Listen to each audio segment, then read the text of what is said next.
Praise the Lord. கர்த்தர் நல்லவர், கர்த்தர் நல்லவர், கர்த்தர் நல்லவர். ஆண்டவருடைய நாமத்துக்கு மகிமையும் கிருபையும் தயவும் உண்டாவதாக.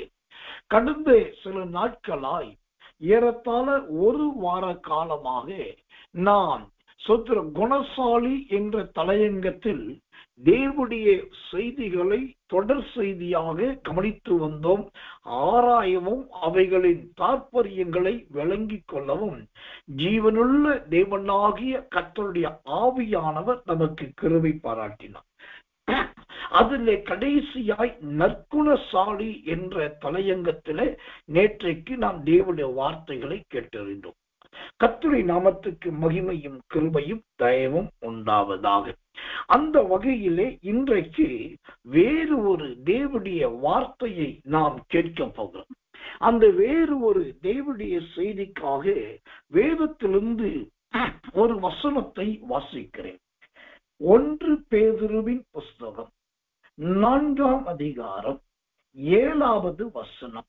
1 பேதுரு 4ஆம் அதிகாரம் 7வது வசனத்தை வாசிக்கிறேன். கர்த்தருடைய நாமத்துக்கு மகிமையுள்ளதா. எல்லாவற்றுக்கும் முடிவு சமீபம் ஆயிற்று. ஆகையால் தெளிந்த புத்தி உள்ளவர்களாய் இருந்து ஜெபம் பண்ணுவதற்கு ஜாக்கிரதை உள்ளவர்களாய் இருங்கள். எல்லாவற்றுக்கும் முடிவு சமீபமாயிற்று.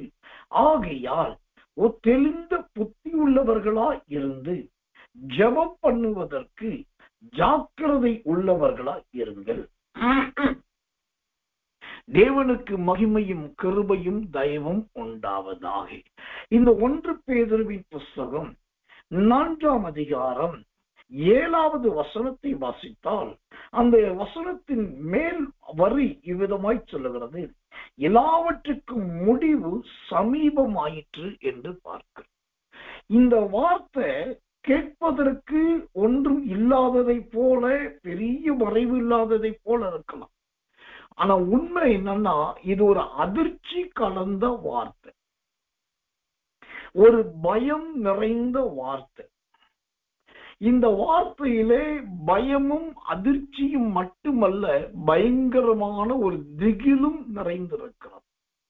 அப்ப பயம், அதிர்ச்சி, திகில் இதெல்லாம் இந்த வார்த்தையில் நிறைந்திருக்கிறது என்று சொன்னால் அது என்ன வார்த்தை? அதுதான் அந்த வசனம் சொல்லுகிறது, எல்லாவற்றுக்கும் முடிவு சமீபமாயிட்டு. அப்படின்னா என்ன அர்த்தம்?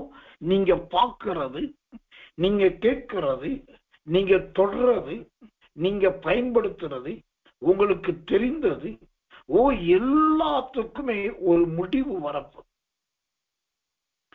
எல்லாவற்றுக்கும் முடிவு சமீபமாயிற்று. அப்படின்னா ஒண்ணு விடாம எல்லாமே அழிய போகிறது, எல்லாமே நிர்மூலம் ஆக போகிறது, இது எல்லாமே ஒன்றுமில்லாமல் போக போகிறது என்று அர்த்தம். அதனாலதான் சொன்னேன், இந்த வார்த்தையே ஒரு பயமுறுத்துகிற வார்த்தை, ஒரு அதிர்ச்சியின் வார்த்தை, ஒரு நடுக்கம் நிறைந்த கலக்கத்தின் வார்த்தை.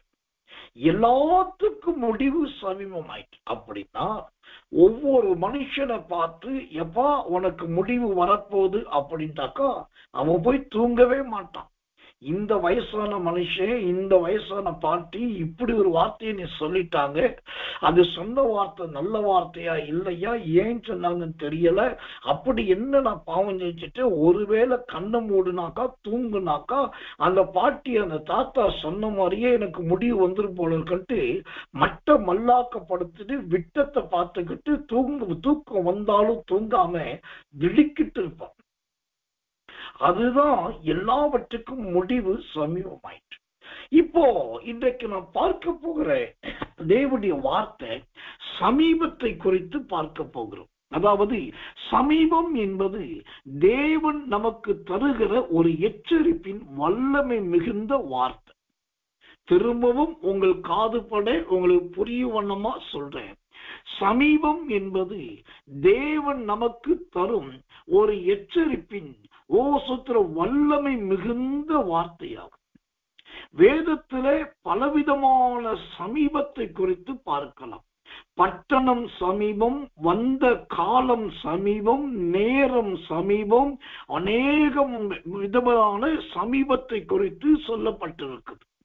ஆனால் இந்த ஏராளமான சமீபம் என்ற வார்த்தைகள் வேதத்தில் இருந்தாலும் இந்த கடைசி காலம் மகா நெருக்கம் நிறைந்த ஒரு காலத்துக்குள் நாம் வந்திருக்கிறோம்.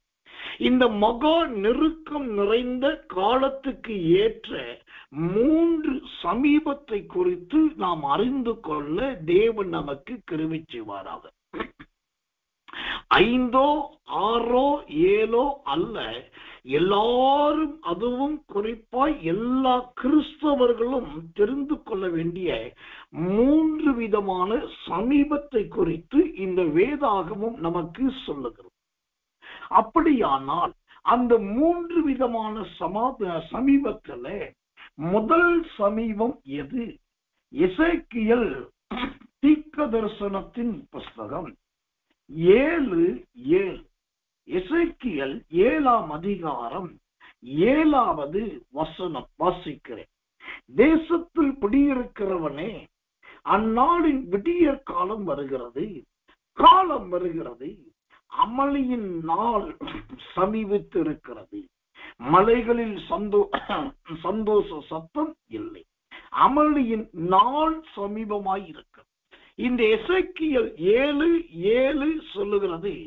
முதலாவது எது சமீபமாய் இருக்கிறது என்று சொன்னால் நாள் சமீபமாய் இருக்கிறது. கர்த்தருடைய நாமத்துக்கு மகிமையும் கிருபையும் தயவும் உண்டாவதாக. நாள் சமீபமாய் இருக்கிறது. சரி, இந்த நாள் சமீபமாய் இருக்கிறது என்று வேதம் சொல்லுகிறது. அது எந்த நாள் சமீபமாய் இருக்கிறது, அந்த நாள் என்பது எந்த நாளை குறிக்கிறது என்பதை நாம் ரொம்ப கவனமாய் உற்று நோக்கவும் உற்று அறிய வேண்டியவர்களாகவும் இருக்கு. நாள் சமீபம் என்று சொன்னால் திங்கட்கிழமை என்கிற நாளா, சனிக்கிழமை என்கிற நாளா, வாரத்தின் முதலாம் நாள் என்கிற நாளா, அல்லது எந்த நாள் என்பது நாம் தெரிந்து கொள்ள வேண்டும்.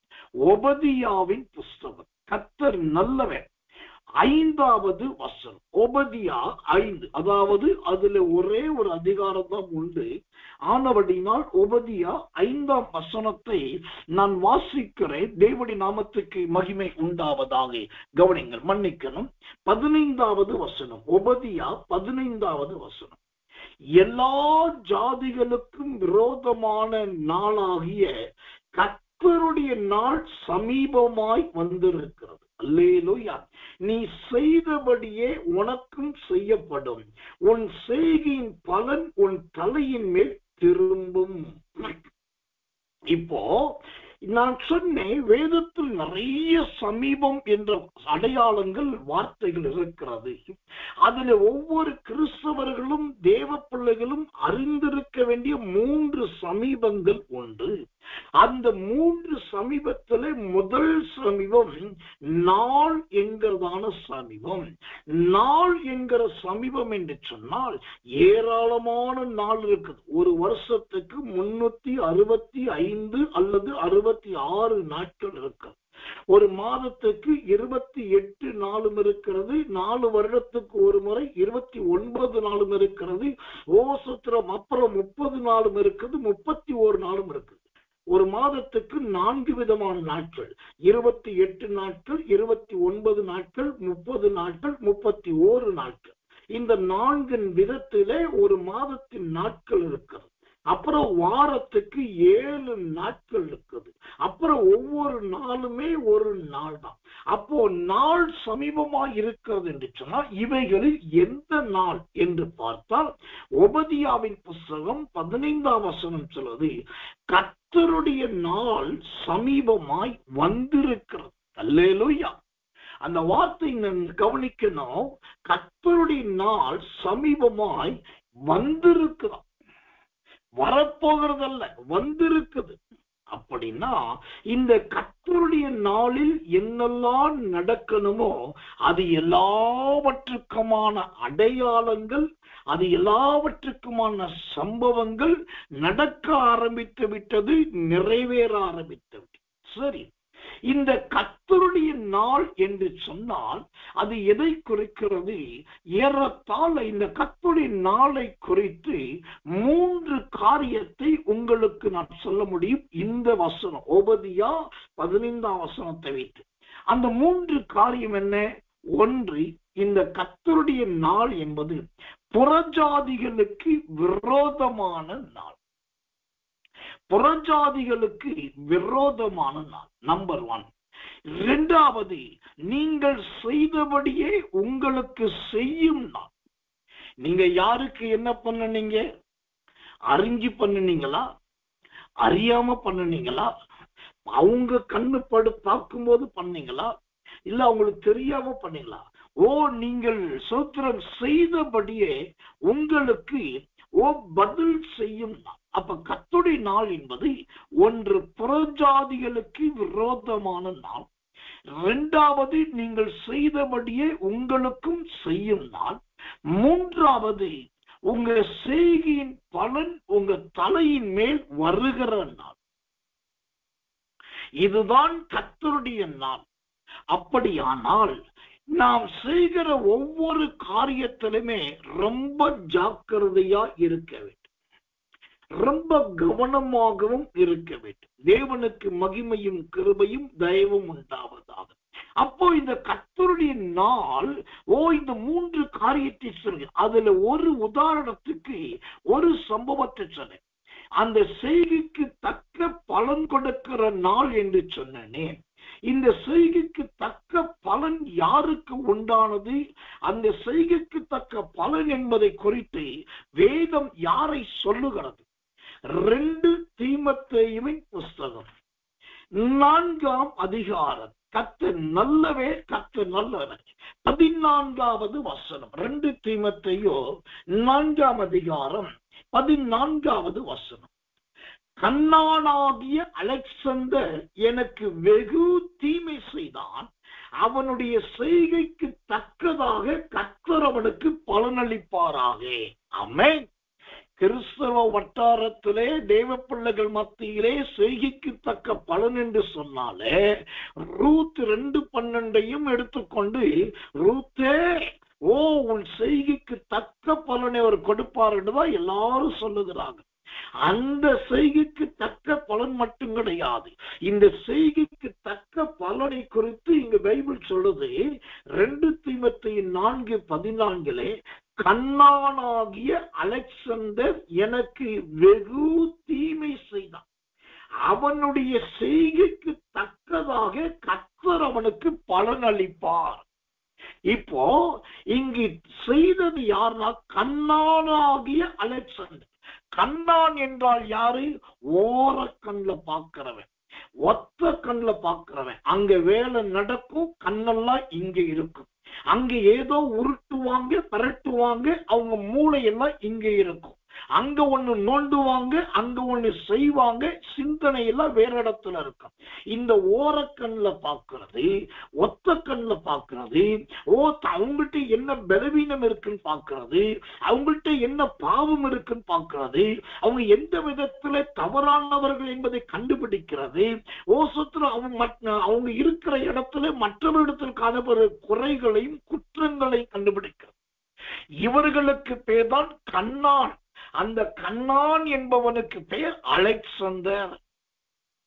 இந்த கண்ணானாகிய அலெக்சந்தர் இப்படி ஓரக்கண்ணினாலே ஒற்ற கண்ணினாலே உத்து பார்த்து, மறைஞ்சு பார்த்து, ஒளிஞ்சு பார்த்து, சோத்திர காதால கேட்டு, நம்ம இப்படி நினைச்சோம், அந்த இப்படியாக்கும், நாம் இப்படி யோசிச்சோம், இவங்க இப்படியாக்கும், வெளியில பார்க்கதான் வல்லமை, வெளியில பார்க்கதான் பரிசுத்தம், வெளியில பார்க்கதான் உள்ள சோத்திர கிருபை, ஆனா உள்ள பார்த்த இப்படி இருக்கிறாங்களே சொல்லி மற்றவர்களை தனக்குத்தானே தவறாக எடைப்படும்.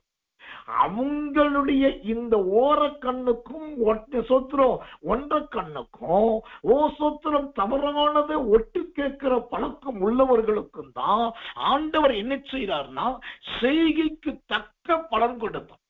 ஏன் இந்த செய்கைக்கு தக்க பலன் கொடுக்கிறார் தெரியுமா? இந்த ஓரக்கண்ணால் பார்க்கிறது, ஒற்று கேட்கிறது, தவறா கவனிப்பது எல்லாமே எதை குறிக்கிறது?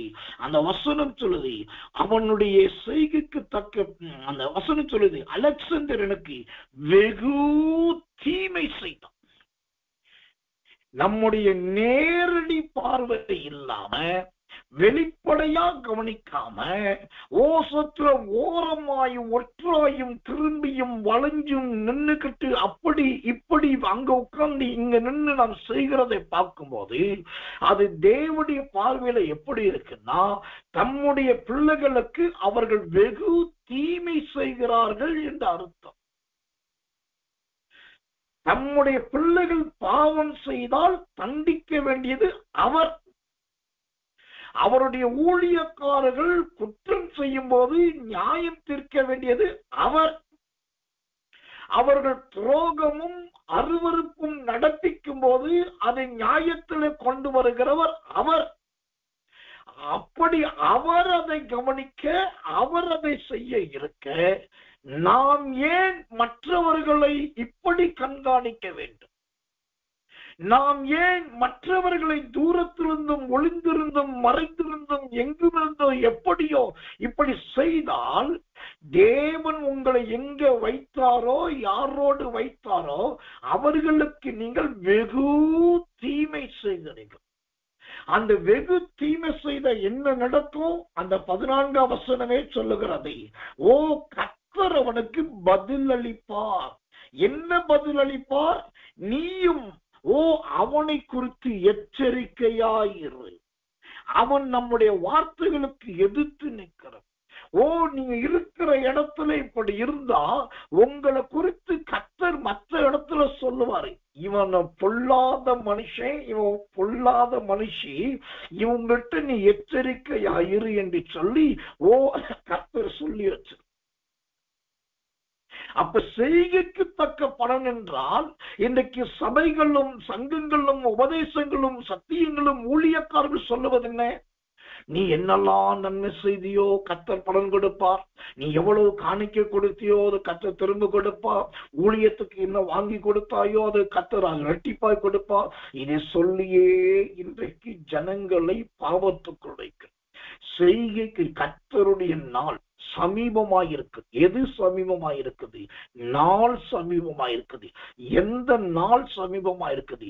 கர்த்தருடைய நாள் சமீபமாயிருக்குது. கர்த்தருடைய நாள் என்பது என்ன?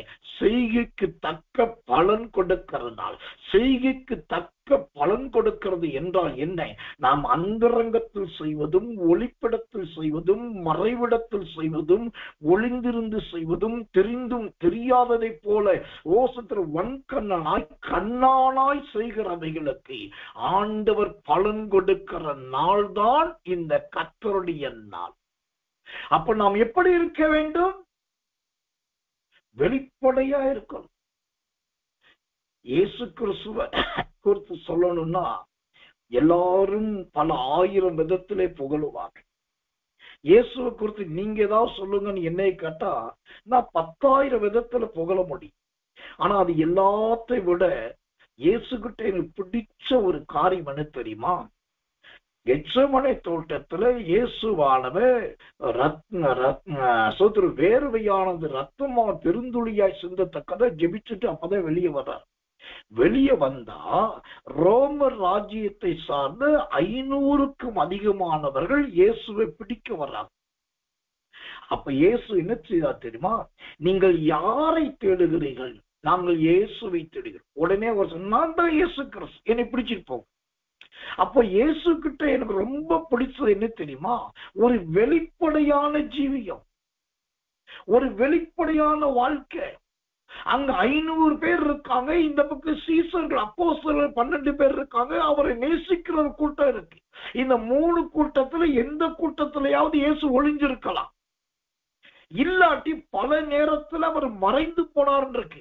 அப்ப மறைஞ்சு போயிருக்கலாம். ஆனா அதையும் அவர் செய்யல, வெளிப்படையா இருந்தார். நான் தான் இயேசு கிறிஸ்து, என்னைய பிடித்து சொல்லுங்க. ஒரு தேவ பிள்ளைனா நீங்க தேவனுடைய கர்த்தருடைய வருகையை சந்திக்கக்கூடிய தைரியவான்களா தைரியவதிகளா மாறணும்னா தேவ ஊழியக்காரனாகி நான் சொல்றேன், தயவு செய்து வெளிப்படையா இருங்க, கண்ணானா இருக்காதீங்க. ஓரக்கண்ணும் ஒன்ற கண்ணும் ஒளிந்து பார்ப்பதும் எட்டி பார்ப்பதும் ஒற்று கேட்பதும் கவனித்து பார்ப்பது கேட்காததை போல இருப்பது, மனதிலே அதை வைத்து அப்படி நிறைய ஓட்டங்கள் ஓட வைப்பது, இதெல்லாம் கண்ணானுக்குரிய கிரியை. இங்க கண்ணான் அப்படின்னு இருக்கு. நீதிமொழிகள் 23ஆம் அதிகாரத்துல வன்கண்ணன் என்று இருக்கு. கர்த்தர் நல்லவன். அப்ப கண்ணானுக்கும் வன்கண்ணனுக்கும் நாம் ஜாக்கிரதையா இருக்கணும். அப்படிப்பட்டவர்களா இருந்தால் அந்த கர்த்தருடைய நாளை நம்மால் சந்திக்க முடியாது. கர்த்தர் நல்லவன். அதனாலதான் நம்ம ஊழியத்துல எப்போதுமே நான் சொல்றேன், இன்னைக்கு இந்த பிரசங்க குறிப்புக்காக மட்டும் கிடையாது, என் பிரசங்கத்தை தினமும் கேட்கிற எனக்கு மிகவும் அன்பான தேவ ஜனங்களுக்கு நல்லா தெரியும், அடிக்கடி சொல்லுவேன், நீங்க ஓப்பனா இருக்கும், பிராங்கா பழகணும். மறைவு ஒளிவு சுத்திரம் கூட்டி பேசுவது, குறைத்து பேசுவது, இல்லாதது இருக்கிற மாதிரி பேசுறது, சமாளிக்கிறது, அப்புறம் பாச அப்படி இல்லை பாச நான் இப்படி நினைச்சிட்டு சொன்னேன்னு சொல்றது, இந்த வேலையே ஒரு தேவ பிள்ளைக்கு சரிப்படாது. அது தேவையே கிடையாது. பைபிள் ரொம்ப அழகா சொல்லி கொடுத்துச்சு, உள்ளதை உள்ளதென்றும் இல்லாததை இல்லாததென்றும் சொல்லுங்கள், மிஞ்சினது எல்லாமே பாவத்தினால் நிறைந்திருக்கிறது. கர்த்தர் நல்லவன். ஒரு முறை ஒரு விசுவாசியில ஒரு ஊழியக்காரர், ரொம்ப பெரிய பிரபல்யமான ஊழியக்காரர் கிடையாது, ஒரு நார்மலான நல்ல ஊழியர், உத்தமமான ஊழியக்காரர். அவரை எப்படியாவது அங்க ஜபக்கூட்டம் நடத்த விடக்கூடாது, ஊழியம் செய்யவிடக்கூடாதுன்னு சொல்லிட்டு அது நிறுத்துறதுக்கு கங்கணம் கட்டி வேலை பார்த்தார். அப்போ உள்ள போய் கலவரம் செய்ய அங்க இருக்கிற ஆட்களுக்கு பயம், வேற ஏதாவது பிரச்சனை ஆயிரும், உடனே ஆளுங்கட்சி வந்துடும், ஏதோ வந்துரும்ட்டு பயம். ஆனா இங்க எப்படியாவது பழுவாங்க. இப்ப என்ன பண்ணிட்டாங்க, அந்த ஊழியக்காரர் மீது மிக அருவருப்பான மிக அசிங்கமான பல குற்றச்சாட்டுகளை ரிப்போர்ட்டா எழுதி அதுல அநேகர் கையெழுத்த போட்டு போலீஸ் ஸ்டேஷன்ல கொடுத்தாச்சு. இந்த குற்றச்சாட்டு போனது, உடனே ஸ்டேஷன்ல இருந்து இந்த ஊழியக்காரருக்கு அழைப்பு வந்தது. இவர் போறதுக்கு முன்னாடி என்ன பண்ணார், செய்தி இவருக்கு வந்துருச்சு, இப்படி கூப்பிடுறாங்கன்னு. அவர் சொல்லிட்டாரு, எனக்கு ஒரு 2 மணி நேரம் மட்டும் கொடுங்க ஐயா, நான் நிச்சயமா நானே ஸ்டேஷனுக்கு வர்றேன், அதுக்கப்புறம் நீங்க சொல்ற வரைக்கும் ஸ்டேஷனுக்கு உள்ளே வரவே மாட்டேன், உள்ளே இருந்துக்கிற. இவர் பேசுற உறுதியை பார்த்துட்டு போலீஸ்காரர் 2 பேரும் போயிட்டாங்க, இன்ஸ்பெக்டர் இன்ஃபர்மேஷன் கொடுத்தாரு. அதுக்கப்புறம் இந்த ஊழியக்காரர் அந்த 2 மணி நேரத்துல அழகா ஒரு 1.5 மணி நேரம் நல்ல ஜெபத்துல இருந்தார். நல்லா உட்கார்ந்து ஆவில நிரம்பினார், அந்நிய பாஷை பேசினார், வசனங்களை தேடினார், அந்த வசனங்களை எடுத்தார், அதெல்லாம் சொன்னார், நல்லா ஜெபித்தார். நல்ல 1.5 மணி நேரம் ஜெபம் பண்ணிட்டு பாத்ரூம் போனார், நல்லா குளித்தார், அருமையான ஒரு நல்ல நேர்த்தியான அழகான ஒரு வஸ்திரத்தை எடுத்து உடுத்தினார். புறப்பட்டார், நேர தானாகவே போலீஸ் ஸ்டேஷன் போயிட்டார். அங்க போன பின்பு அங்க இருக்கிற இன்ஸ்பெக்டர் மற்றவர்களை கூப்பிட்டு எல்லாத்தையும் பேசுவதை போல இவர் பேசணும்னு பாக்குறாங்க. ஆனா இவர் வந்தது, அவர் சுத்திரம், அவர் உடுத்திருக்கிற சுத்திரம், எந்த சலனமும் இல்லை, எந்த கலக்கமும் இல்லை, பதஷ்டமும் இல்லை. அப்படியே ஒரு அருமையான ஒரு மனுஷன் போல அப்படியே ஒரு மாதிரி நிசப்தமா நிக்கிறார். இப்ப இவங்களுக்கு அவங்க நினைச்ச மாதிரி இவர்கிட்ட கிரியேட் செய்ய முடியல. அப்போ அதுலயும் பல கேள்வி கேட்கிறாங்க. அவர் சிரிச்சுக்கிட்டே பதில் சொன்ன, ரொம்ப சிரிச்சுக்கிட்டு, ரொம்ப கூலா, ரொம்ப சாஃப்டா, எந்த விதமான டென்ஷன் இல்லாம அழகா ரியாக்ட் பண்ணினான். இத பார்த்துட்டு அந்த கேள்வி கேட்கிற எடக்கு மடக்கான கேள்விகளுக்கும் கேள்வி கேட்கிற போலீஸ்காரர்களுக்கு என்ன செய்யறதுன்னு தெரியல.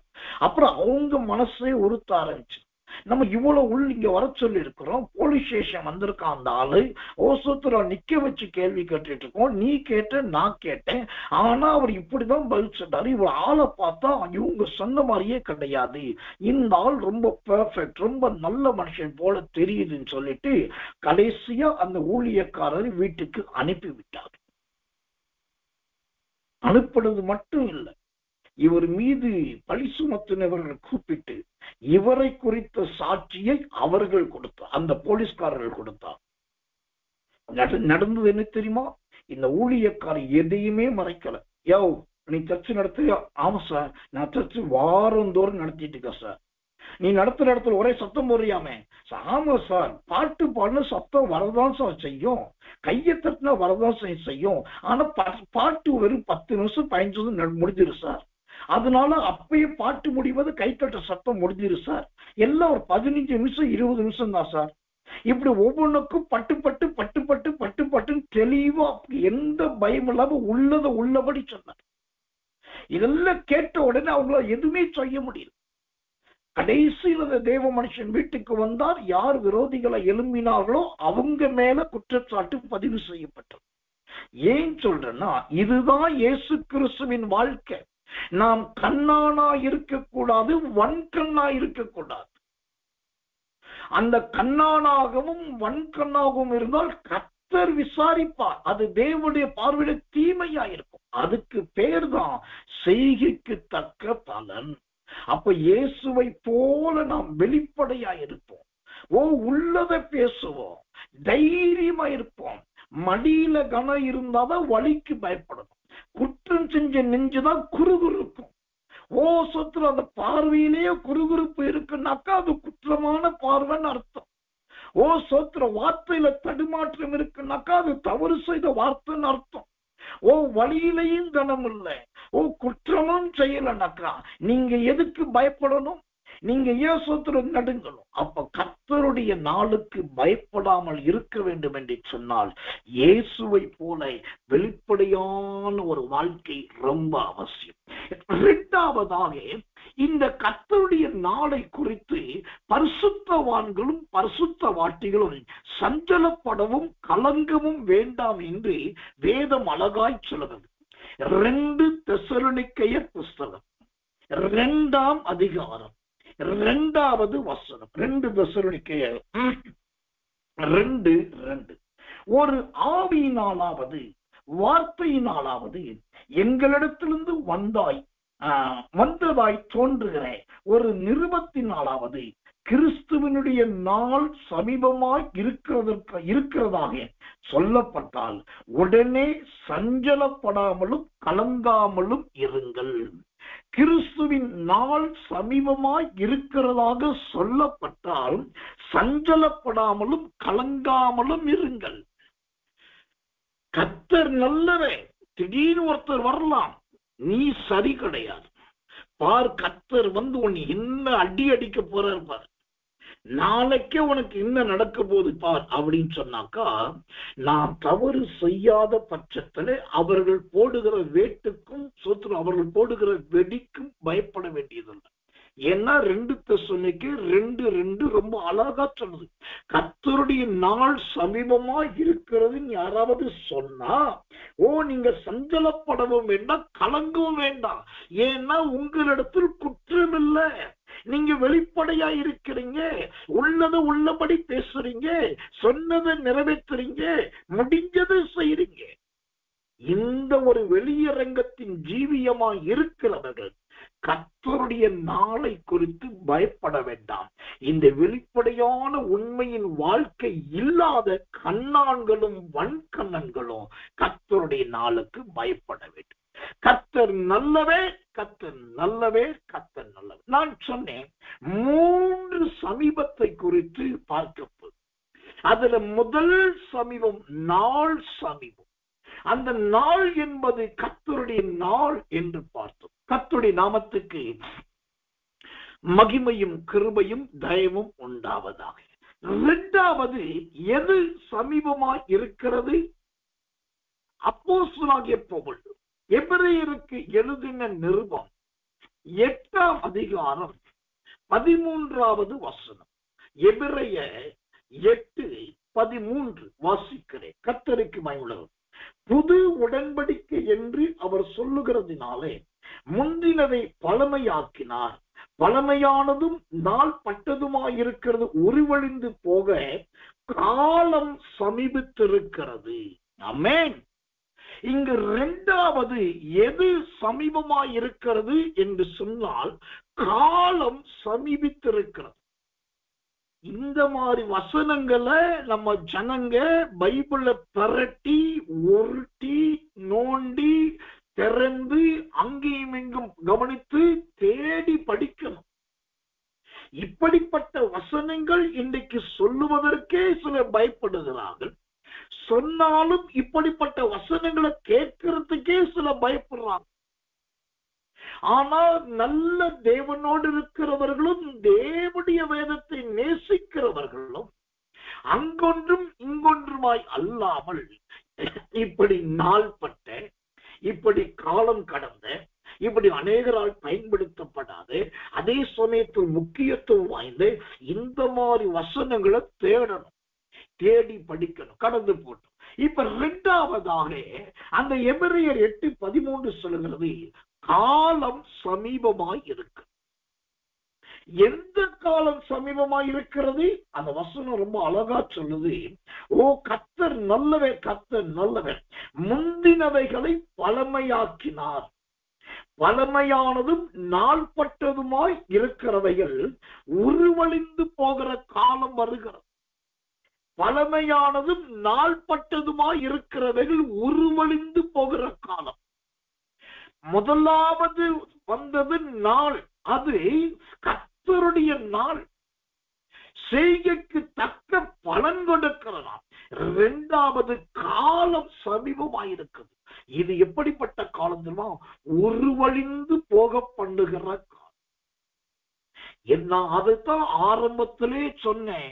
1 பேதுரு 4:7 தலையங்க வாக்கியத்தை வாசிக்கும் போது சொன்னேன், எல்லாம் சுதந்திரம், எல்லாவற்றுக்கும் முடிவு சமீபமாயிற்று. எல்லாவற்றுக்கும் முடிவு சமீபம்னா எல்லாமே ஒரு நாள் முடிந்து போகும். அதைத்தான் இங்க பார்க்கிறோம். காலம் சமீபமாயிருக்கிறது, உருவழிந்து போவதற்கு சமீபமாயிருக்கு. கர்த்தர் நல்லவே, கர்த்தர் நல்லவே, கர்த்தர் நல்லவர். வேதத்திலே பலவிதமான காலங்களை குறித்து இருக்கிறது. ராக்காலம் இருக்கிறது, பகல் காலம் இருக்கிறது, வெளிச்சத்தின் காலம் இருக்கிறது, இருளின் காலம் இருக்கிறது, கடந்த காலம் இருக்கிறது, வருங்காலம் இருக்கிறது, நிகழ்காலம் இருக்கிறது, அந்த கரணத்தின் காலம் இருக்கிறது, மகத்துவத்தின் காலம் இருக்கிறது, மாட்சிமையின் காலம் இருக்கிறது, கிறிஸ்துவின் வருகையின் காலம் இருக்கிறது, மரணத்தின் காலம் இருக்கிறது, உயிர்த்தெழுதலின் காலம் இருக்கிறது, ஜீவ காலம் இருக்கிறது, நித்திய காலம் இருக்கிறது.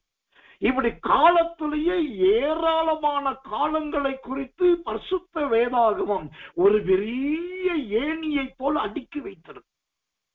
இதுல இந்த கடைசி காலத்தை குறித்து அறிந்து கொள்ள வேண்டிய 7 காலங்கள் உண்டு. அந்த 7 காலங்கள் எது என்பதை முதலாவது நாம் தெரிந்து கொள்வது ரொம்ப நல்லது. கர்த்தருடைய நாமத்துக்கு மகிமை உண்டாவதாக. அப்ப அந்த ரொம்ப முக்கியமான கடைசி காலத்துக்குரிய 7 காலத்துல முதல் காலம் என்ன? ஏசாயாவின் புஸ்தகம் 26ஆம் அதிகாரம் 17வது வசனம். ஏசாயா 26:17 வாசிக்கிறேன். கர்த்தாவை பேறு காலம் சமீபித்திருக்கையில் வேதனைப்பட்டு தன் அம்பாயத்தில் கூப்பிடுகிற கர்ப்பவதியை போல உமக்கு முன்பாக இருக்கிறோம். மிக அவசியமான 7 காலத்துல முதல் காலம் இந்த ஏசாயா 26:17 சொல்லுகிறதை போல இது பேறு காலம். அப்படின்னா என்ன அர்த்தம்? குழந்தை பெறுகிற காலம், பிரசவிக்கிற காலம், பூமியில் தோன்றுகிற காலம். இந்த பேறு காலமே எப்படி இருக்கிறது? அந்த 17ஆம் வசனம் சொல்லுகிறது, வேதனைப்படுகிற காலமா இருக்குது. அம்பாயத்தில் கூப்பிடுகிற, அப்படின்னா உயிர் போகிற அளவுக்கு கூப்பிடுகிற காலமா இருக்கிறது. அது கற்பத்திலிருந்து பிள்ளை வெளியே வருகிறதுக்கான காலமா இருக்கிறது. இதுதான் முதல் காலம், பேறு காலம். எனக்கன்பான தேவ பிள்ளைகளே, இந்த பேரு காலம் யாருடைய ஜீவியத்தை குறித்து சொல்லுகிறது? இந்த பேரு காலத்தை குறித்து வேதம் சொல்லுகிற காரணம் என்ன? ஓசியாவின் புஸ்தகம் 13ஆம் அதிகாரம் 13வது வசனம். ஓசியா 13:13 வாசிக்கிறேன், ஜெபத்தோடு கவனிங்கள். பிரசவ ஸ்திரியின் வேதனை அவனுக்கு வரும், அவன் விவேகமில்லாத பிள்ளை, பேரு காலம் மட்டும் அவன் நிற்கவில்லை. இது யாரை குறித்து சொல்லுகிறது தெரியுமா? எப்பிராயிமை குறித்து. எப்பிராயிம் பேரு காலம் வரைக்கும் கூட பொறுமையா இருக்கலையா, வயிற்றுல இருக்கல, பிரசவத்துல குறித்த நேரம் வர்ற வரைக்கும் இருக்கல. அந்த வார்த்தை சொல்லுது, பிரசவ ஸ்திரியின் வேதனை அவனுக்கு வரும், விவேகம் இல்லாத பிள்ளை. எனக்கன்பானவர்களே, இந்த கடைசி காலத்துல நிறைய விசுவாசிகள், நிறைய கிறிஸ்தவர்கள், நிறைய தேவ பிள்ளைகள் ஒரு விவேகமற்றவர்களாக, நிதானமற்றவர்களாக, சத்தியமற்றவர்களாக, சத்தியத்தின் வெளிச்சமற்றவர்களாகத்தான் இருக்கிறார்கள். அதனாலதான் அவர்களை குறித்து எப்பிராயிம் என்று பைபிள் சொல்லுது. எப்பிராயிம் என்று சொன்னால் அவன் ஒரு காட்டு கழுதை என்று அர்த்தம். எப்பிராயிம் காட்டுக்கழுதைக்கு ஒப்பானது. இன்றைக்கு நிறைய ஊழியங்களும் நிறைய விசுவாச பிள்ளைகளுடைய ஜீவியமும் காட்டுக்கழுதையை போல் அங்கு ஓடுவது, இங்க ஓடுவது, அவர்களை பார்ப்பது, இவர்களை பார்ப்பது, அங்கு நல்லா இருக்கு, இங்க நல்லா இருக்கு என்று சொல்லி பிரசவத்துக்கு கூட பொறுமையா காத்திருக்காம முந்தி முந்தி வர பார்க்கிறார்கள். ஐயா, கர்த்தர் நல்லவே. இதுதான் பேரு காலம். எனக்கன்பானவர்களே, காலத்தில் முதல் காலம் பேரு காலம். அதில் ரொம்ப நிதானம் வேண்டும், ரொம்ப பொறுமை வேண்டும், ரொம்ப அவசியம் வேண்டும். கர்த்தருடைய நாமத்துக்கு மகிமையும் கிருபையும் தயவும் உண்டாவதாக. அப்போ 2வது காலம், இந்த 7 காலத்துல 2வது காலம் எது? அந்த 2வது காலம் எதை குறிக்கிறது? மத்தேயு சுவிசேஷத்தின் புஸ்தகம் 24ஆம் அதிகாரம் 32வது வசனம். மன்னிக்கணும், மத்தேயு 24ஆம் அதிகாரம் 32வது வசனம் வாசிக்கிறேன், ஜெபத்தோடு கவனிங்கள். கர்த்தர் நல்லவர். அத்தி மரத்தினால் ஒரு ஓமையை கற்றுக்கொள்ளுங்கள். அதிலே இளங்கிளை தோன்றி துளிர் விடும் போது வசந்த காலம் சமீபமாயிற்று என்று அறியுங்கள். இந்த கடைசி காலத்துல 7 காலங்கள் உண்டு. அதிலே 2வது காலம் என்பது வசந்த காலம். கர்த்தருக்கு மகிமையும் கிருபையும் தயவும் உண்டாவதாக. அப்படியானால் இந்த வசந்த காலம் என்பது என்ன? இந்த வசந்த காலம் என்பது எதை காண்பிக்கிறது? 2 சாமுவேலின் புஸ்தகம் 16ஆம் அதிகாரம் 1வது வசனம். இங்க ஒரு காரியத்தை நான் சொல்லணும். நான் இணை வசனமா துணை வசனமா சொல்ற நிகழ்ச்சி எல்லாம் பார்த்தீங்கன்னா நீங்க எல்லா இடத்திலும் கேட்டவைகளா இருக்காது. இது எல்லாம் புதியவைகளா இருக்கும். ஆனா நீங்க நிதானிச்சு பார்த்தா தேவனுடைய வார்த்தைக்கு வார்த்தை வேத வாக்கியங்களை போல ஒத்திருக்கிறதை பார்க்கலாம். அப்போ இந்த வசந்த காலத்துக்கு இணையாய் சொல்லப்பட்டது யார்? 2 சாமுவேல் 16ஆம் அதிகாரம் 1ஆம் வசனம் இவ்விதமாய் சொல்லுகிறது, வாசிக்கிறேன். கர்த்தர் நல்லவே. தாவீது மலையிற்றிருந்து சற்றப்புறம் நடந்து போன போது இதோ மேவிபோசத்தின் காரியக்காரனாகிய சீபா பொதிகளை சுமக்க 2 கழுதைகளை ஓட்டி கொண்டு வந்து அவனை சந்தித்தான். அவைகளில் 200 அப்பங்களும் வற்றலான 100 திராட்சை கொலைகளும் வசந்த காலத்து பலனான 100 கொலைகளும் இருந்தது. வசந்த காலத்து பலன். இப்போ காலத்துல 2வது காலம் எதுன்னா வசந்த காலம். அந்த வசந்த காலம் என்றால் எது தெரியுமா? நல்ல காய்கள் காய்க்கிற, நல்ல கனிகள் கனிகிற, நல்ல பழங்கள் பழுக்கிற காலம். கர்த்தர் கர்த்தருக்கு மகிமை உண்டாவதாக. இப்படிப்பட்ட காலம் யாருக்கு கிடைச்சதுன்னா, 2 காலம் விளங்காத நொண்டி என்று சொல்லப்பட்ட நொண்டியாகிய மேவிபோசேத்துக்கு கிடைத்தது. இவனுக்கு 2 காலம் விளங்காது. அவனுக்கு ஒரு வேலைக்காரன் தான், அவன் பேர் ஷீபா. ஷீபா தான் தூக்கிட்டு போகணும், தூக்கிட்டு வரணும். இப்போ மற்றவர்களால் தூக்கப்படுகிற ஒரு நொண்டியா இருக்கிற மேவிபோசேத்துக்கு ஒரு வசந்த காலத்து பலன் கிடைக்குதுன்னா, இந்த இரவுக்கிரவு ஜபத்துல கிருபையுள்ள இந்த சத்தியத்தை கவனமா கவனிக்கிற உங்களுக்கும் ஒரு வசந்த காலத்தை கர்த்தர் வைத்திருக்கிறார். உங்களுக்கும் திராட்சை பழங்களையும் வற்றலான திராட்சை கொலைகளையும் வைத்திருக்கிறார். உங்களுக்கும் அந்த வசந்த காலம் கர்த்தரால் வரும். அல்லேலூயா. அப்போ 2வது சமீபமாயிருக்கிறது எது? காலம். அந்த காலத்திலே முதல் காலம் பேரு காலம், 2வது காலம் வசந்த காலம். கர்த்தருடைய நாமத்துக்கு மகிமையும் கிருபையும் தயவும் உண்டாவதாக. அப்ப 3வது காலம் என்ன காலம்? இந்த 3வது காலம் என்று வேதம் எதை சொல்லுகிறது? மத்தேயு சுவிசேஷத்தின் புஸ்தகம் 21ஆம் அதிகாரம் 34வது வசனம். மத்தேயு 21:34 வாசிக்கிறேன். கனி காலம் சமீபத்த போது அதன் கனிகளை வாங்கி கொண்டு வரும்படி தன் ஊழியக்காரரை தோட்டக்காரரிடத்தில் அனுப்பினான். ஆமென். இந்த 7 காலத்துல 3வது காலம் எதுனா நல்ல கனி காலம். கர்த்தர் நல்லவே, கர்த்தர் நல்லவே, கர்த்தர் நல்லவே. எனக்குன்பான தேவ பிள்ளைகளே, இந்த கனிக்காலம் என்பது எது? இந்த கனிக்காலம் என்பது எதை குறிக்கிறது? எசேக்கியேல் தீர்க்கதரிசனத்தின் புஸ்தகம் 19ஆம் அதிகாரம் 1வது வசனத்தையும் 12வது வசனத்தையும் வாசிக்கிறேன், கவனிங்கள். எசேக்கியேல் கர்த்தர் நல்லவே 19ஆம் அதிகாரம், தேவனுக்கு மகிமை உண்டாவதாக 12வது வசனத்தை வாசிக்கிறேன். சொல்கிறோம். ஆனாலும் அது உக்கிரமாய் பிடுங்கப்பட்டு தரையிலே தள்ளுண்டது. கீழ்காற்றினால் அதன் கனி காய்ந்து போயிற்று. அதன் பலத்த கொப்புகள் முறிந்து பட்டு போயின. அக்கினி அவைகளை பட்சித்தது. இப்ப கவனிக்கணும்.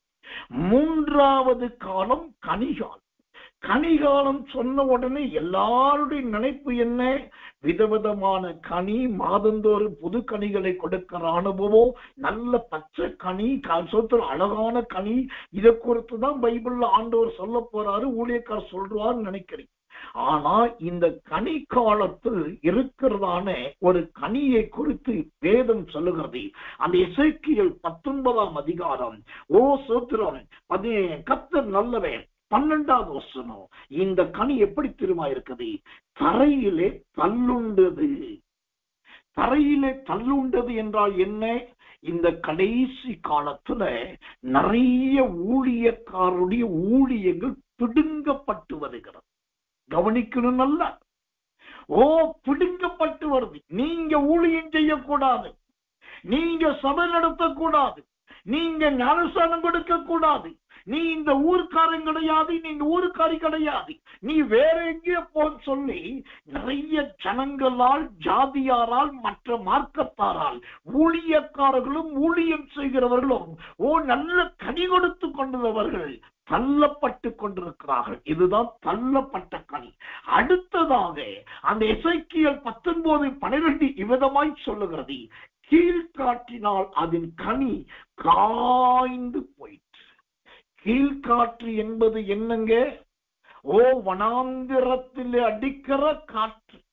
அப்போ நல்ல கர்த்தருக்காக வாழுகிற தேவ பிள்ளை வாழ்க்கையில ஒரு போராட்டம் வருகிறது, ஒரு வனாந்தரம் வருகிறது.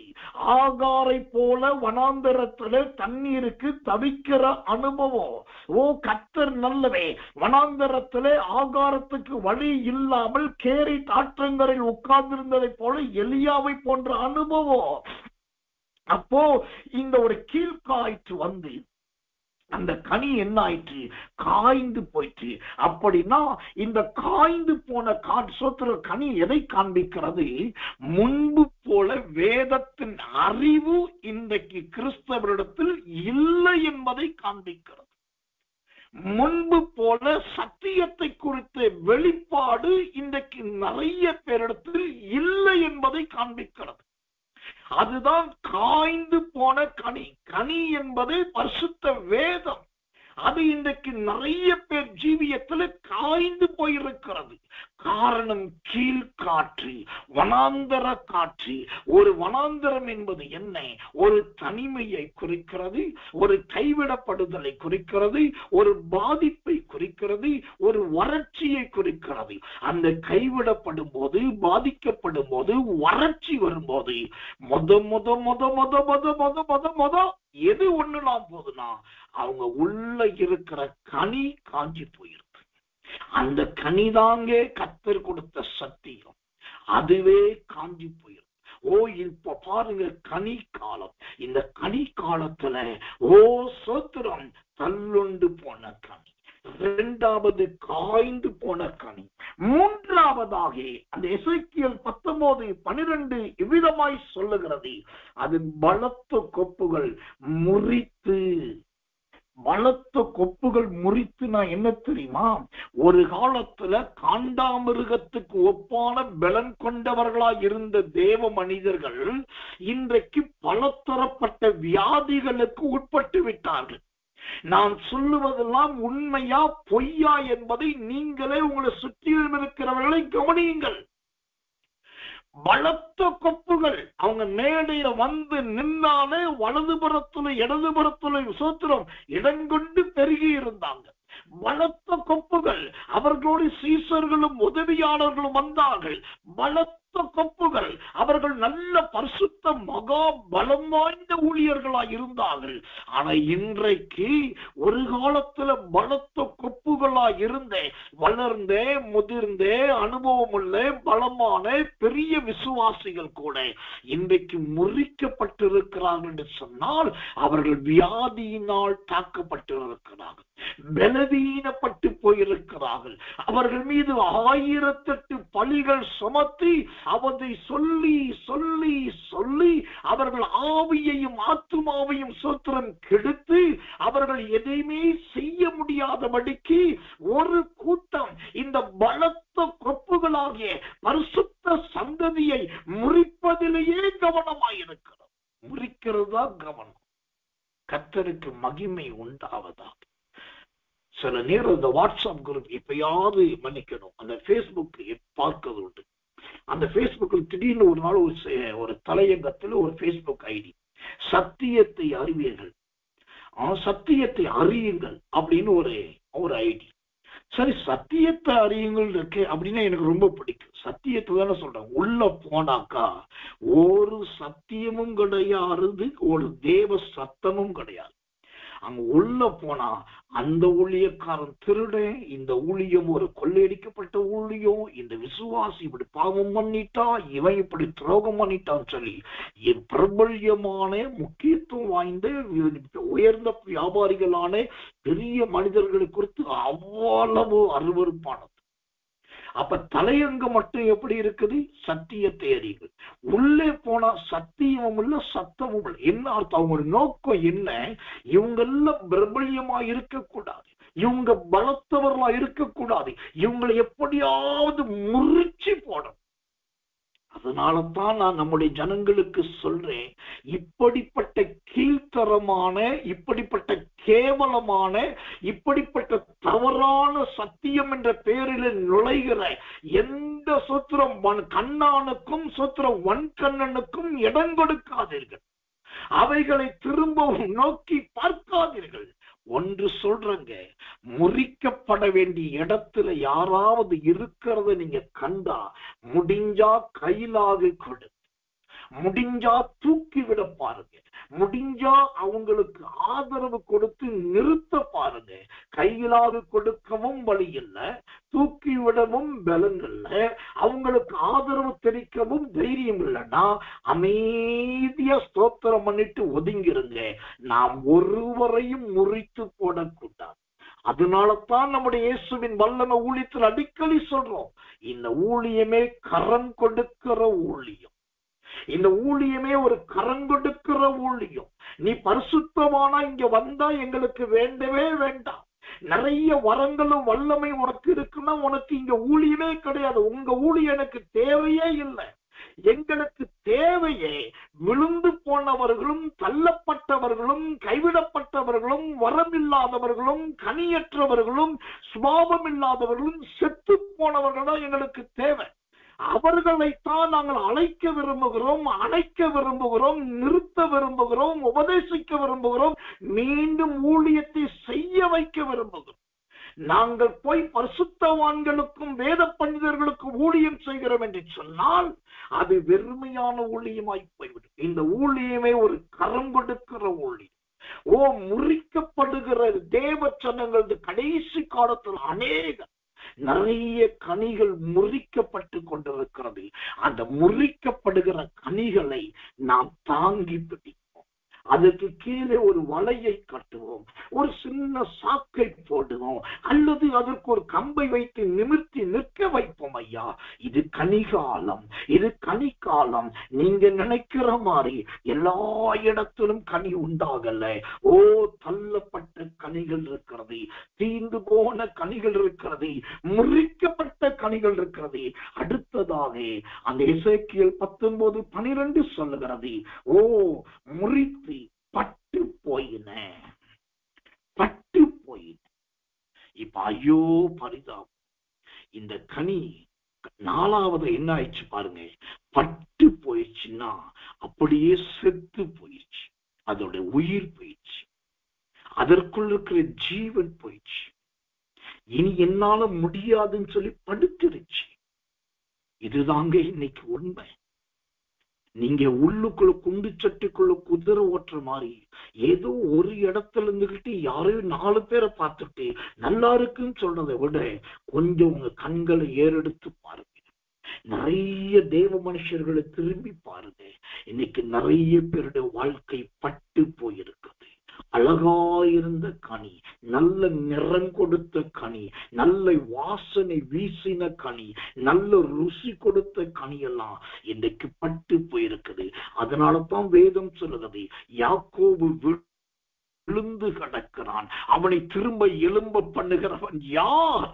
யாக்கோபு விழுந்து கிடக்கிறான், அவனை திரும்பவும் எழும்ப பண்ணுகிறவன் யார்? எனக்கன்பான தேவ பிள்ளைகளே, இந்த விழுந்து கடக்கிறவர்களை கர்த்தர் நல்லவே, கர்த்தர் நல்லவே, நாம் தூக்கி விடுகிறவர்களாய் மாற வேண்டுமே. சோத்திரம், அவர்களை தாங்கி பிடிக்கிறவர்களாய் மாற வேண்டுமே. அதுதானே தேவன் விரும்புகிறார். எனக்கன்பான தேவ பிள்ளைகளே, அப்ப விழுந்து கிடக்கிற காய்ந்து போனவர்களை பார்த்து ஏளனம் பண்ணாதீர்கள். அவர்களை குறித்து சோத்திரம் அநாகரிகமாய் பேசாதீர்கள். முடிந்தால் அவர்களை தாங்குங்கள். வாசிக்கிறேன் ஒரு வசனத்தை, கர்த்தர் நல்லவே, கர்த்தர் நல்லவே. ஆமோஸ் தீர்க்கதரிசனத்தின் புஸ்தகம் 5ஆம் அதிகாரம் 2வது வசனம். ஆமோஸ் 5:2. இஸ்ரவேல் என்னும் கன்னிகை விழுந்தால் அவள் இனி ஒருபோதும் எழுந்திருக்க மாட்டாள். தன் தேசத்தில் விழுந்து கிடக்கிறாள், அவளை எடுப்பிப்பார் இல்லை. ஆண்டவருடைய புலம்பல பாருங்கம்மா, ஆண்டவருடைய புலம்பல பாருங்க பிரதர். ஆண்டவர் புலம்புகிறார், இஸ்ரவேல் என்னும் கன்னிகை விழுந்தாள், அவள் இனி ஒருபோதும் எழுந்திருக்க மாட்டாள். தன் தேசத்தில் விழுந்து கிடக்கிறாள், அவளை எடுப்பிப்பார் இல்லை. அந்த எடுப்பிக்கிறவர்களை தான் தேவன் தேடுகிறார். கனி கொடுக்கிறவர்களை போல இருக்கிறவர்களை அல்ல, கனியே கொடுக்க முடியாதவர்களை கனி கொடுக்க பண்ண வேண்டும். இப்போ இந்த கனி என்னென்ன கனி? முதலாவது பார்த்தோம், கர்த்தர் நல்லவை, பிடுங்கப்பட்ட கனி. இரண்டாவது தள்ளுண்டு போன கனி, மூன்றாவது காய்ந்து போன கனி, நான்காவது கர்த்தர் நல்லவன் முறிக்கப்பட்ட கனி, ஐந்தாவது பட்டு போன கனி, ஆறாவது முறிந்து போன கனி. கர்த்தர் நல்லவே. இப்ப ஏழாவது வேதம் சொல்லுது, அக்கினி அவைகளை பட்சித்தது. அக்கினி அவைகளை பட்சித்தது. ஒரு கனியை அக்கினி பற்றிக்கிறது என்று சொன்னால் அது எதை குறிக்கிறது? நரகத்துக்கு போவதை குறிக்கிறது. உண்மையை சொல்லட்டுமா? நேற்றைய தினத்துல ஒரு செய்தி படித்தேன். ஒரு குறிப்பிட்ட தேசத்துல ஒரு பெரிய ஆலயம், அந்த ஆலயத்தை ஒரு இந்துக்களை சார்ந்த ஒரு கூட்டத்தினர் பணம் கொடுத்து வாங்கிட்டாங்க. வாங்கிட்டு அந்த ஆலயத்துக்குள் தங்களுடைய விக்கிரகங்களை வைத்து அங்கு மகா கும்பாபிஷேகம் நடத்துகிறார்கள். எங்கு? தேவாலயத்தில். ஆலயத்தை பணம் கொடுத்து வாங்கி அந்த ஆலயத்தை விக்கிரக ஸ்தலமாய் மாற்றி அதற்குள் விக்கிரகங்களை வைத்து அங்கு கும்பாபிஷேகம் நடத்துகிறார்கள். ஏன் தெரியுமா? இந்த கடைசி காலத்துல நிறைய இடங்கள் இப்படிதான் நடக்கிறது. அதனால இந்த நல்ல கனி கொடுத்த அநேகர் பின்மாற்றமாகி சத்தியத்தை மறுதளித்து தேவனை இழந்து கடைசி அக்கினினால் பட்சிக்கப்படுகிறதை போல ஒரு காலத்தில் ஊழியம் செய்தவர்களே எரி நரகத்துக்கு போகிறவர்களாய் மாறுகிறார்கள். இதற்கு பேர்தான் எனக்கன்பானவர்களே சமீபமான காலம் சமீபமாயிற்று. எந்த காலம் சமீபமாயிற்று? இந்த எசேக்கியேல் 19:12 சொல்லப்பட்ட இந்த 7 காலங்கள் சமீபமாயிற்று. எனக்கன்பான தேவ பிள்ளைகளே, கொஞ்சம் கவனமா இருங்க. நீங்க ஒரு 10 நிமிஷம் உங்களால அந்நிய பாஷை பேச முடியுதுன்னா அது நல்ல அந்நிய பாஷை பேசி 20 நிமிஷம் பேச பாருங்க. ஒரு நாளைக்கு 2-3 பாட்டு உங்களால பாட முடியுது அப்படின்னா அந்த 3 பாட்டை 5 பாட்டா பாடி பழகுங்க. ஒரு நாளைக்கு ஒரு ஊழியக்கார்ட்ட உங்கள்கிட்ட ஒரு 1/4 மணி நேரம் பேச முடியுது அப்படின்னா நல்ல தேவ மனுஷங்கள்ட்ட ஒரு 20 நிமிஷம் 25 நிமிஷம் பேசி பழகுங்க. நல்ல ஒரு கூட்டத்துல போய் ஒரு நாளைக்கு 1 மணி நேரம் உங்களால் நேரம் செலவழிக்க முடியுதுன்னா அது அப்படியே இன்க்ரீஸ் பண்ணி ஒரு கூட்டத்துல 2 மணி நேரம் 3 மணி நேரம் பொறுமையா உட்கார பழகுங்க. எல்லாவற்றை விட ஒரு நாளைக்கு ஒரு 1/2 மணி நேரம் உங்களால தனி ஜபத்துல செலவழிக்க முடியுதுன்னா அந்த ஒரு நாள் 1/2 மணி தனி ஜபத்தை 1.5 மணி நேரமா மாற்றுங்க. இப்படி மாற்றினால் உங்கள் கனிகள் முறிக்கப்படுவதில்லை, கனிகள் தள்ளப்படுவதில்லை, கனிகள் தீர்ந்து போவதில்லை, கனிகள் பறிக்கப்படுவதில்லை. கடைசியில் உங்க கனி அக்கினிக்கு இறை ஆவதும் இல்லை. உங்களுக்கு கொடுத்த கிருபைகளை அனல் மூட்டுங்க. உங்களுக்கு கொடுத்த அபிஷேகத்தை அனல் மூட்டுங்க. உங்களுக்கு கொடுத்த தயவை அனல் மூட்டுங்க. கர்த்தர் நல்லவன். நிறைய விளக்கி சொல்லுவதற்கு எனக்கு நேரம் இல்லை. அந்த 7 கனி என்னென்ன கனி என்பதை, அதாவது 7 காலம் என்று சொன்னேன். அது என்னென்ன காலம் என்பதை மட்டும் சொல்லிவிடுகிறேன். நம்பர் 1, ஏசாயா 26:17 சொல்லுகிறபடி பேறு காலம். நம்பர் 2, மத்தேயு 24:32 சொல்லுகிறபடி அது வசந்த காலம். நம்பர் 3, மத்தேயு 21:34 சொல்லுகிறபடி அது கனி காலம். நம்பர் 4, கர்த்தர் நல்லவர், லூக்கா சுவிசேஷம் 21:8 வசனம் சொல்லுகிறதை போல நான் தான் கிறிஸ்து என்று இயேசு சொன்னதை போல வெளிப்படையாய் சொல்லுகிற ஒரு காலம். கர்த்தர் நல்லவே. நம்பர் 5, எபிரெயர் 8:13 வசனம் சொல்லுகிறதை போல உருவழிந்து போகிற காலம். நம்பர் 6, அப்போஸ்தலர் 7:17 வசனம் சொல்லுகிறதை போல வாக்குத்தத்தம் நிறைவேறுகிற காலம். நம்பர் 7, ஆதியாகமம் 47:29 வசனம் சொல்லுகிறதை போல மரண காலம். ஒவ்வொரு தேவ பிள்ளை வாழ்க்கையில் இந்த 7 காலங்கள் கண்டிப்பாய் வந்தே ஆகும். அது நீங்க நிதானித்து பார்த்தாலும் பார்க்காவிட்டாலும் அறிந்தாலும் அறியாவிட்டாலும் இந்த 7 காலத்தை பூமியில் இருக்கும் போது நீங்கள் சந்தித்துதான் ஆக வேண்டும். அப்போ இந்த 7 காலத்துல 3 காலத்தை பார்த்தோம். அதுல 3வது காலத்துல மட்டும் 7 விதமான கனிகளை கர்த்தர் காண்பித்தார். இது எல்லாம் நமக்கு எச்சரிப்பின் சத்தியம். இது வைத்து நாம் பயப்படுவோ திகிலடையவோ தேவையில்லை. ஆனால் நம்முடைய ஆத்துமாவை நினமுள்ளதாய் காத்துக்கொள்ளும், நம்முடைய ஆவியை உயிர்ப்பிக்கிறதாய் காத்துக்கொள்ளுவோம், நம்முடைய சரீரத்தை தேவனுக்கு ஏற்றதாய் காத்துக்கொள்ளுவோம். கர்த்தர் நல்லவே, கர்த்தர் நல்லவே, கர்த்தர் நல்லவே. நான் சொன்னேன் 3 விதமான சமீபம். முதலாவது நாள் சமீபம், அது கர்த்தருடைய நாள். 2வது காலம் சமீபம், அது 7 விதமான காலங்கள். 3வது எது சமீபம்? 1 பேதுருவின் புஸ்தகம் 4ஆம் அதிகாரம் 7வது வசனம். 1 பேதுரு 4:7 வாசிக்கிறேன்.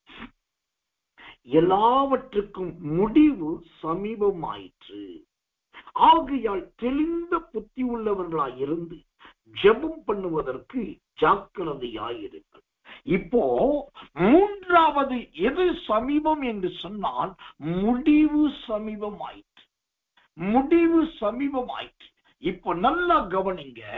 இப்போ உலகத்துக்கு முடிவு வரப்போகிறது, பூமிக்கு முடிவு வரப்போகிறது, இந்த கடைசி காலத்துக்கு முடிவு வரப்போகிறது. மனுஷனுடைய ஜீவ காலத்துக்கு முடிவு வரப்போகுது. இந்த முடிவெல்லாம் வர ஆரம்பித்து விட்டபடினால் அப்ப நாம் என்ன செய்ய வேண்டும்? 7 காரியத்தை நாம் செய்ய வேண்டும். இந்த முடிவு காலத்தை முடிவு என்கிற சமீபத்தை சந்திப்பதற்கு 7 காரியத்தை நாம் செய்ய வேண்டும். நாம் செய்ய வேண்டிய அந்த 7 காரியம் என்ன? 1 பேதுருவின் புஸ்தகம் 4ஆம் அதிகாரம் 7 முதல் 10 வரைக்கும் உள்ள 4 வசனங்கள். 1 பேதுரு 4ஆம் அதிகாரம் 7, 8, 9, 10 என்கிற 4 வசனங்கள். இதுல 7 காரியங்கள் நமக்கு சொல்லப்பட்டது. அந்த 7 காரியங்கள் என்ன? நம்பர் 1, தெளிந்த புத்தி உள்ளவர்களாய் இருங்கள். நம்பர் 2, ஜெபம் பண்ண ஜாக்கிரதையாய் இருங்கள். நம்பர் 3, ஊக்கமான அன்புள்ளவர்களாய் இருங்கள். நம்பர் 4, முறுமுறுப்பு இல்லாமல் இருங்கள். நம்பர் 5, ஒருவரை ஒருவர் உபசரியுங்கள். நம்பர் 6, பற்பல கிருபைகளை பெற்றுக் கொள்ளுங்கள். நம்பர் 7, ஒருவருக்கு ஒருவர் உதவி செய்யுங்கள். அல்லேலூயா. இந்த 7 காரியத்தை நாம் செய்கிறவர்களாய் இருந்தால் முடிவு சமீபம் என்கிற அந்த 3வது சமீபத்தை சந்திக்கத்தக்கதான பாக்கியவான்களும் பாக்கியவதிகளுமாய் நம்மால் மாற முடியும். கர்த்தர் நல்லவே, கர்த்தர் நல்லவே, கர்த்தர் நல்லவே. வெளிப்படுத்தின விசேஷத்தின் புஸ்தகம் 2ஆம் அதிகாரம் 26வது வசனம் இவ்விதமாய் சொல்லுங்க. அந்த வெளிப்படுத்தல் 2:26 என்ன சொல்லுகிறது?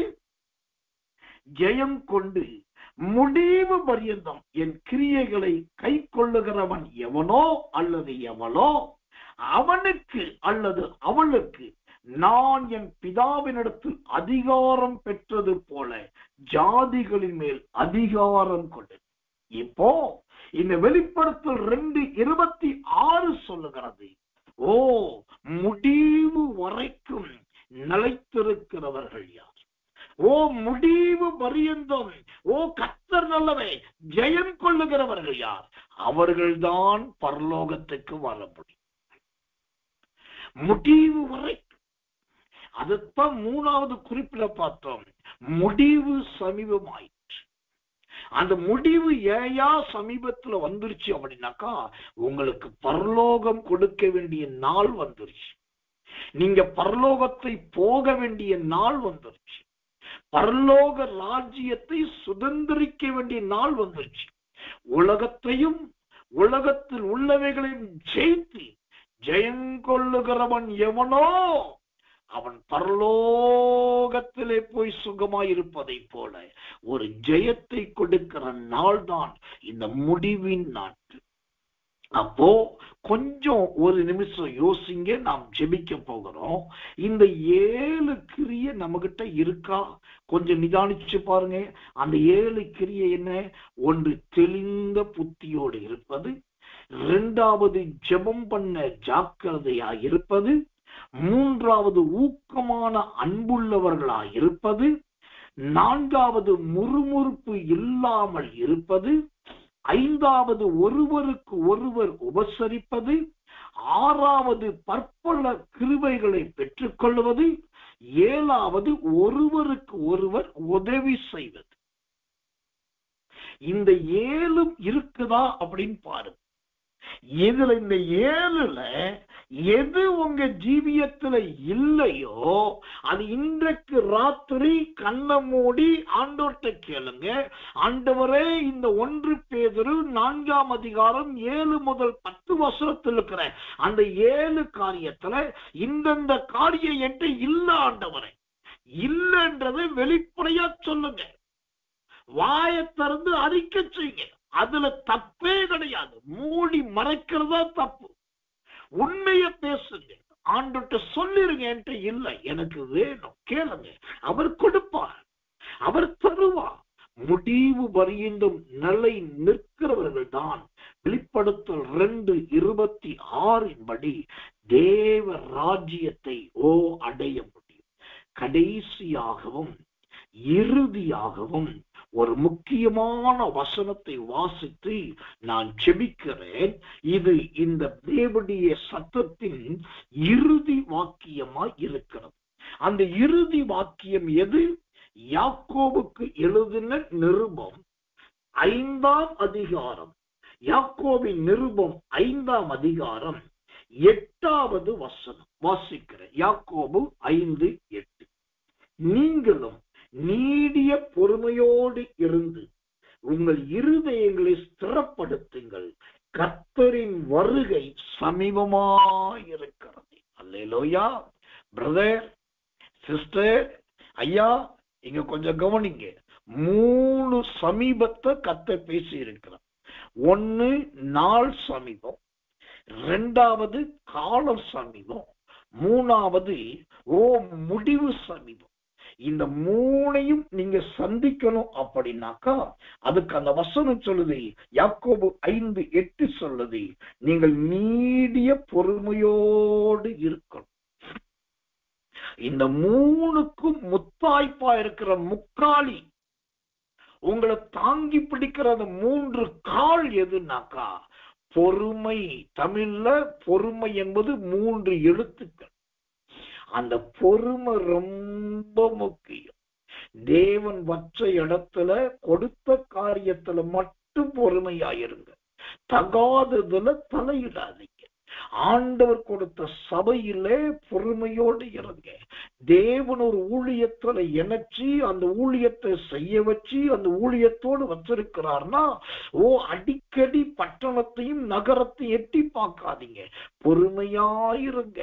பலத்த கரத்துக்குள் அடங்கி இருங்க. அந்த நீடிய பொறுமையா இருந்தா இந்த யாக்கோபு 5:8 படி கர்த்தருடைய வருகையை உங்களால் சந்திக்க முடியும். கர்த்தருடைய வருகையிலே எடுத்துக் கொள்ளப்பட முடியும். கர்த்தராகிய இயேசுவை முகமுகமாய் தரிசிக்க முடியும்.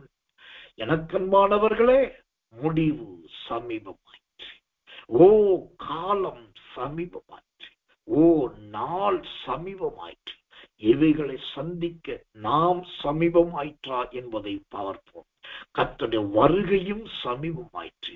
அந்த வருகையில் எடுக்கப்படுவதற்கும் பரலோகத்தில் நுழைவதற்கும் தேவன் நமக்கு கிருபையை கொடுப்பாராக. இந்த செய்தியை திரும்ப போட்டு கேளுங்க. உங்களுக்கு தெரிஞ்சவங்களை கூப்பிட்டு இதை போட்டு கேள், கர்த்தர் இப்படி பேசினார் என்று சொல்லி வேத வாக்கியங்கள் ஒரு 10 பேருக்காக அனுப்புங்க. அவங்களை கட்டாயம் கேட்க வைங்க. அவங்களும் இந்த சத்திய பிரமாணத்தில் கட்டப்படட்டும். இந்த நாள் சமீபமாயிற்று.